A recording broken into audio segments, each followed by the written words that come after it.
پوچھا یا نبی اللہ جہنم میں لے جانے والی چیزیں کیا ہے؟ ان اعمال سے اپنی زندگی کو پاک کرنا چاہیے کہ جس اعمال بد سے آدمی جہنم کے قریب چلا جاتا، جہنم میں چلا جاتا۔ بعض مرتبہ زبان کا ایک بول سے کتابوں میں لکھا ہے آدمی عمل کرتے کرتے جنت کے دروازے تک پہنچ جاتا ہے۔ عمل بہت کیے، عبادت بہت کی، قربانی بہت کی اس نے، لیکن ایک اور قربانی عبادت کرتے کرتے جنت کے دروازے تک چلا گیا، لیکن ایک جملہ زبان سے ایسا نکالا جو اللہ کو اتنا ناپسند گزرا، اتنا ناپسند گزرا کہ اس کو جنت کے دروازے سے ہٹا دیا جاتا اور جہنم کی تہ میں ڈال دیا جاتا، انڈان میں۔ اور جہنم اللہ پاک نے ایسی بنائی کہ جتنے انڈان میں جاؤ اتنا عذاب بڑھتا جاتا۔ اسے لکھا ہے منافقین کی جہنم جو ہے نا کافروں کی جہنم کے نیچے۔ ایک جملہ سے کتابوں میں بزرگوں نے یوں نہیں لکھا ہے پہلے تولو پھر بولو،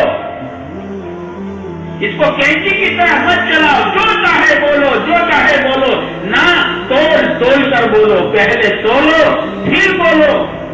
بولنا چاندی ہے، چپ رہنا سونا ہے۔ اس کو ذرا خاموش رکھو، اس کو سنبھال کر استعمال کیا جائے۔ اس اللہ پاک نے اس کو 32 دانتوں کے بیچ پہ کیوں رکھا ہے؟ اس کو اللہ پاک نے 32 علماء نے لکھا ہے، یہ لکھا ہے کہ آدمی جو ہے نا بڑے بڑے گناہ زبان سے کرتا ہے، حالانکہ اس کا عضو سے بہت چھوٹا ہے، لیکن بڑے بڑے گناہ آدمی بڑے بڑے گناہ جو ہیں وہ اپنی زبان سے کر لیتا ہے۔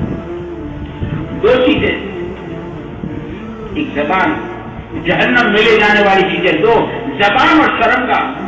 ان کا ایک جملہ آدمی ایسا نکالتا ہے کہ لوگ ذرا ہنس پڑیں گے، ذرا مذاق ہو جائے گا کہ اللہ کو اتنا ناپسند گزرتا ہے، اسے جنت کے دروازے سے ہٹا دیا جاتا، اسے جہنم کی تہ میں ڈال دیا جاتا ہے۔ لوگ اس کا ہمیشہ کہا کرتا ہوں میں کہ ایک آدمی بڑا نماز روزے کا پابند ہے، انتقال ہو گیا، دفن کر دیا۔ کچھ دنوں کے بعد اس کے دوست نے خواب میں دیکھا کہ اس کے ہونٹ پر بچھو لگا ہوا ہے جو اس کو کاٹتا جاتا ہے۔ پوچھا بھائی تو بڑا نماز روزے کا پابند تھا اور تجھ پر یہ کیا مصیبت ہے؟ وہ قبر والا کہتا ہے ہاں میں بڑا نماز روزے کا پابند تھا، ایک دن کی بات ہے، ہولی کا دن تھا اور میں کہیں پان کھاتے کھاتے جا رہا تھا، راستے میں گدھا سویا پڑا تھا، میں نے گدھے سے یہ کہا تھا اور وہ گدھے آج پوری دنیا ہولی کھیلتی ہے، تو بھی ذرا ہولی کھیل لے، جو کہہ کر میں نے پان کی پچکاری گدھے پر مار دی تھی۔ بس اللہ پاک کو یہ عمل اتنا ناپسند گزرا ہے، جب سے مجھے قبر میں سلایا یہ بچھو میرے ہونٹوں پر لگایا ہے جو مجھے کاٹتا جاتا ہے۔ ایک جملہ۔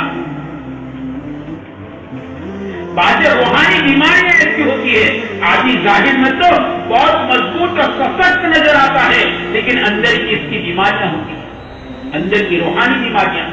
ہمارے حضرت فرماتے ہیں جسمانی بیماریاں جو ہے نا زیادہ سے زیادہ آدمی کو زمین کے 2 گز نیچے لے جاتی، زیادہ سے زیادہ۔ بلکہ بعض بیماریاں تو ایسی ہے اس بیماری میں آدمی نے صبر کر لیا اور اس بیماری میں موت آ گئی، اس کو شہادت کا درجہ دلا دی۔ بیماریاں، پیٹ کی بیماری، کینسر کی بیماری، بعض بیماری آدمی صبر کر لے، ایسے بیماریاں اسے شہادت کا درجہ دلا دیتی ہیں۔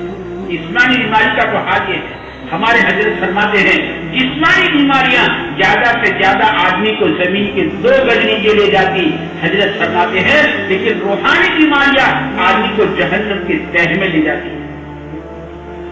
ایک آدمی کو جہنم میں ڈالا جائے گا اور اس کے جلنے کی بہت بدبو ہوگی، اتنی خراب بدبو ہوگی کہ جہنمی لوگ سر پر ہاتھ رکھ دیں گے کہ کون ہماری جہنم میں آ گیا، پہلے سے بدبو کیا کم تھی کہ اس نے بدبو اتنی بڑھا دی، ہماری جہنم میں کون آ گیا؟ تو کہا جائے گا کہ بدخوئی کا آدمی آیا ہے جس کے جلنے کی یہ بدبو، اس کے جلنے کی بدبو، یہ بدخوئی کا آدمی ہے۔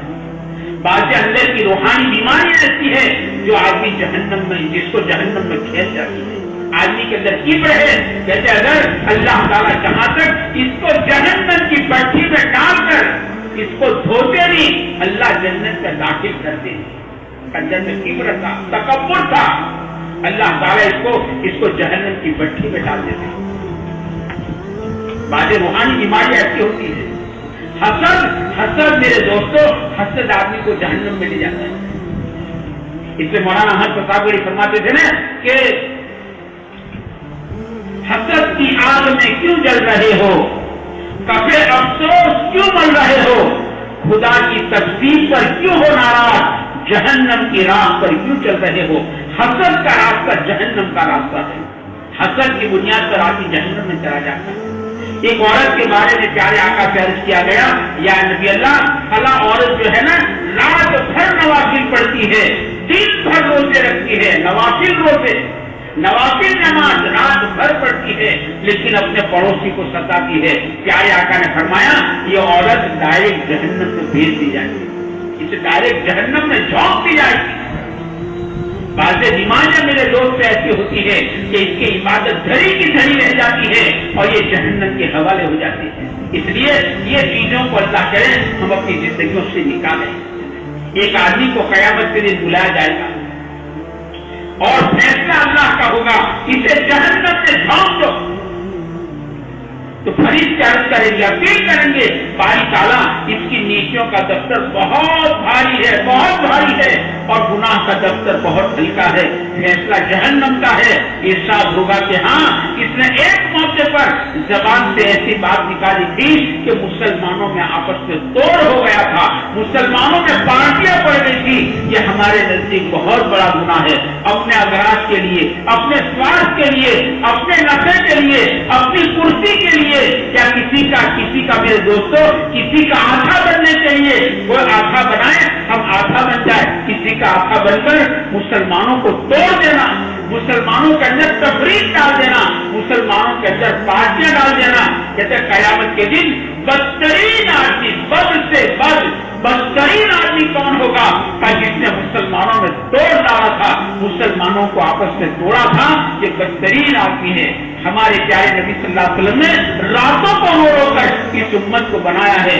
آپ نے اپنے گھروں کے چولہوں کو بجھتا ہوا دیکھا ہے اور آپ نے اسے منظور کیا ہے اور آپ نے اس امت کو بنایا ہے. کہتے قیامت کے دن کا بدترین آدمی ہوگا جس نے امت کو توڑا تھا، مسلمانوں میں تفریق ڈالی تھی، مسلمانوں کے اندر پارٹیاں ڈالی تھی. یہ قیامت کے دن کا، قیامت کے میدان کا بدترین آدمی ہوگا. کہتے اپنی زبان سے ایسے بول مت بولو. یا نبی اللہ، جہنم میں لے جانے والی چیزیں کا دو ہے، ایک زبان اور ایک شرمگاہ. زبان کی بے احتیاطی، جو چاہے بولو. کسی مسلمان کا دل توڑ دینا، کسی مسلمان کے دل کو توڑنا یہ کعبۃ اللہ کو گرانے سے زیادہ بدتر ہے. بیوی کا دل توڑ دینا، زبان سے ایسی بات بولی بیوی کا دل توڑ دینا. ایک اللہ کی بندی کہتی ہے میرے شوہر نے میرا دل اتنا توڑا ہے کہ میرے اندر دل جیسا کچھ رہا نہیں ہے.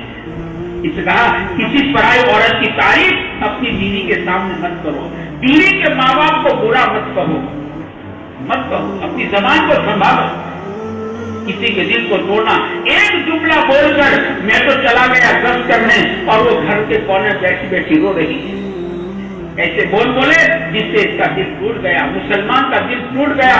کہ اپنی زبان کو اس سے بچاؤ، پہلے بولو پھر بولو. علماء لکھتے ہیں کہ بڑے بڑے گناہ جو آتی ہے نا زبان سے کرتا ہے.